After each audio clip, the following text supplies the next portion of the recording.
بسم الله الرحمن الرحيم. السلام عليكم ورحمة الله وبركاته.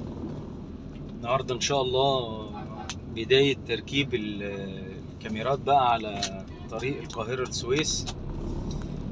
المفروض إن السرعة 60. مش عارفين بقى هل هتبقى الكاميرات برضو مرتبطة بالحزام أو الواحد بينشغل بغير الطريق، بياكل أو بيشرب أو حاجة زي كده، ولكن هي حاجة كويسة عشان تظبط السرعات. الله اعلم تم تنشيط الكاميرات او اشتغلت بالفعل ولا لسه. هنعدي دلوقتي طبعا، ادي يافطه هنا من دلوقتي اهو، من بعد الصينيه دي قديمه اليافطه دي. السرعه 60، السرعه القصوى 60. تمام. احنا هنا عند شركه بتروجيت، هنقدم قدام شويه، يعني المفروض انها قدام عشان بس الناس تعمل حسابها. طبعا المفروض تخطي الحارات كمان بيخش ضمن الحاجات دي. انا ما شفتش نوع الكاميرا ايه عشان احكم هي هتبقى ماشيه في انهي اتجاه، ولا هم مشغلين فيها اي خواص يعني. بس ادينا هنعدي ونشوف. احنا هنا قدام الزهراء.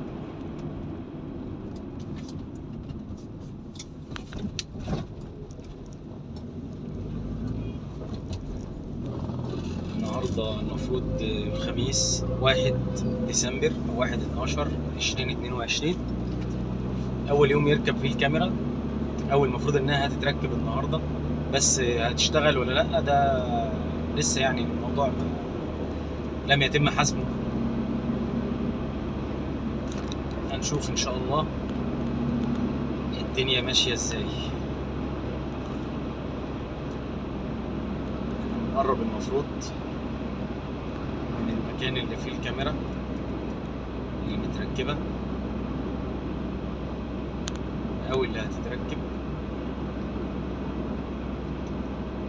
الجنب اللي هو على ايدينا اليمين مفيهوش حاجه، على ايدينا الشمال في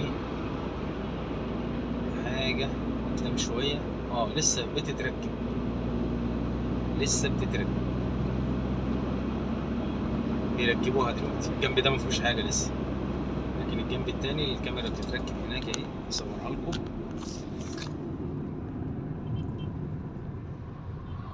احنا بعيد شويه من هنا بس هحاول اجيبها لكم.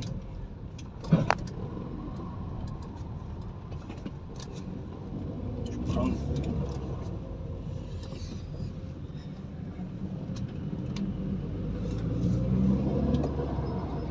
اتمنى كده تكون باينه هما بيركبوا الكاميرا.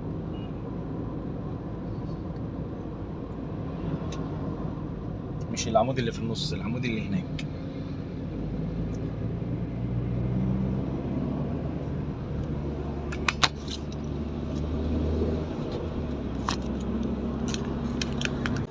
بسم الله الرحمن الرحيم. النهارده تاني يوم. المفروض بقى ان الكاميرا اتركبت، المفروض ان سرعه 60،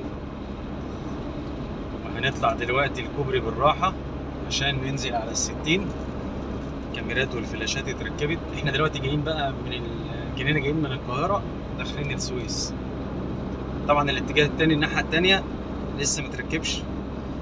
احنا دلوقتي هنبص نشوف هل الفلاش شغال، هل الرادار اشتغل ولا لسه.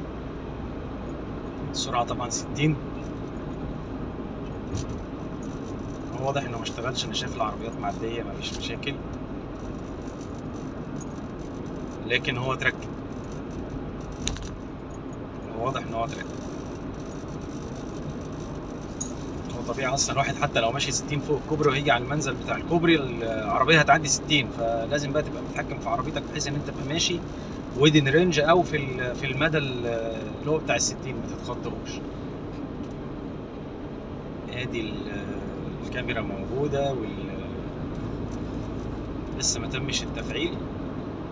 واضح يعني ان المفروض الدنيا تبقى ماشيه كل شويه بفلاش. على اليمين اهي باينه جدا، لسه ما اشتغلش.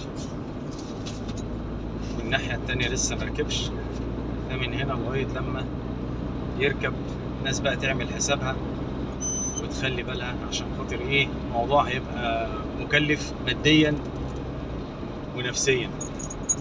ربنا يحفظ طريقكم ويسلمكم من كل شر وكل سوء. الناحيه الثانيه اتركبت بالمناسبه ايه، انا فوجئت دلوقتي ان الناحيه الثانيه اتركبت امبارح ما كانتش متركب كده. بقى الاتجاهين ذهاب واياب متركب وشغال، الاتجاهين راكبين. فانت تخلي بالك بقى موبايلك، خلي بالك لو بتاكل او بتشرب تنشغلش بغير الطريق. السرعه 60، متتكلمش في التليفون طبعا محمول، او طبعا تستخدم سماعه يعني.